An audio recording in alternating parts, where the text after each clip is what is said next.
নমস্কার, আপনাদের হচ্ছে নিউজ লাইভ। অরব বিদ্যালয় পরিদর্শকের সঙ্গে সাক্ষাৎ করেন প্রাথমিক শিক্ষকরা। শিক্ষকদের দাবি, সরকারি নির্দেশক ছাড়া তারা কোনো রকম মোবাইল অ্যাপ ডাউনলোড করবেন না। এতে তাদের ব্যক্তিগত নিরাপত্তা বিঘ্নিত হওয়ার সম্ভাবনাও রয়েছে। স্কুলে বায়োমেট্রিক পদ্ধতি ব্যবহার করা হোক, শুধুমাত্র কেন উত্তর দিনাজপুর জেলাতেই রাজ্য জুড়ে এই অ্যাপ চালু করা হোক। অরব বিদ্যালয় পরিদর্শক শুভঙ্কর নন্দী বলেন, এই বিষয়ে জেলা শাসক বলবেন।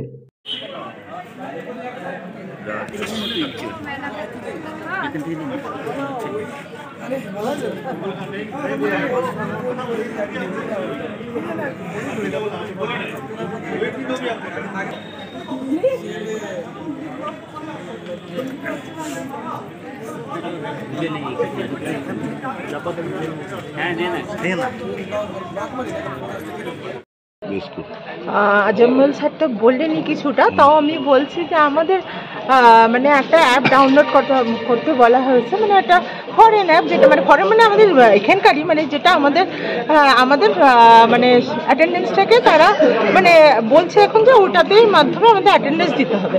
তো আমাদের অ্যাটেন্ডেন্সে আমাদের কোনো আপত্তি নেই, অ্যাটেন্ডেন্স করুক ওনারা বায়োমেট্রিক। আমি কেন, হয়তো আমার নেট আজকে মোবাইলের নেট শেষ হয়ে গেল, এমনও হতে পারে যে আমি ওদিনকে নেটটা ভরতে না, তাহলে আমি স্কুলে গিয়েও কি তাহলে অ্যাবসেন্ট হয়ে যাব?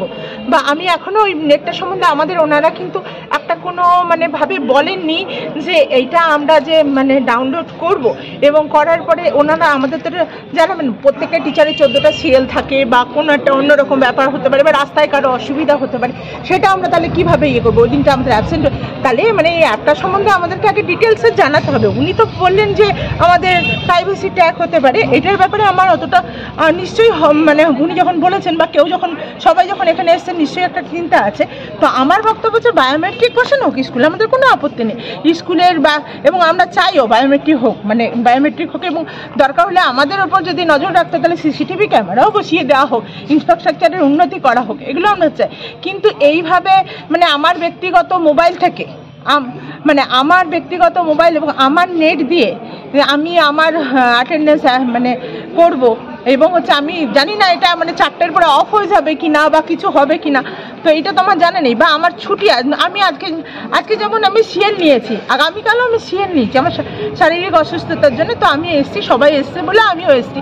তো সেই ক্ষেত্রে সেই সিএলটাকে আমি কিভাবে মানে অ্যাপের মধ্যে জানাবো, মানে ওটাও আমাদের তো জানা নেই, বা আমার ছুটিটা আমি কিভাবে নেব, সেইগুলো যদি ওনারা আমাদেরকে একটা বলে একটা সবাইকে জানিয়ে মানে কি সমস্যা ইয়ে হচ্ছে। আর অ্যাপটা তো মানে কোনো মানে একটা সংস্থাকে এটা দায়িত্ব দেওয়া হয়েছে, সেই সংস্থাকে ওপর আমি ভরসা করব কি করে? এখন তো সব মোবাইলের মাধ্যমেই সব কিছু হয়। এবার হচ্ছে আমার ব্যক্তিগত ছবি থাকবে, আমার ব্যক্তিগত মানে অনেক ব্যাপারই থাকবে, সেগুলো যদি ওনারা ট্যাগ করেন সেটা তো আমি বুঝতে পারছি না যে আমার কতটা ঠিক হবে। সেই ক্ষেত্রে আমাদেরকে তাহলে জানানো উচিত, এবং এটা শুধুমাত্র উত্তর দিনাজপুরের ক্ষেত্রেই কেন, হলে সমস্ত ডিস্ট্রিক্টে একসাথে করুক এবং সমস্ত ডিপার্টমেন্টে করুক। আমরা নিশ্চয়ই স্বাগত জানাচ্ছি, সরকারের সমস্ত উদ্যোগকে আমাদের স্বাগত, এবং আমরা আমাদের অ্যাটেন্ডেন্স অ্যাপটাকেও আমরা মানে আমরা অ্যাটেন্ডেন্স আমরা ডিজিটালি দিতে মানে স্বাগত জানাচ্ছি, কিন্তু আমার নিজের মোবাইল থেকে কেন, এটাই আমাদের বলার বক্তব্য। অ্যাপটি যে রয়েছে, অ্যাপটি কি জেলা থেকে দেওয়া হয়েছে না রাজ্য থেকে এসে? রাজ্য থেকে না, রাজ্য থেকে তো এখনো পর্যন্ত কোনো জিও তো আমরা পাইনি।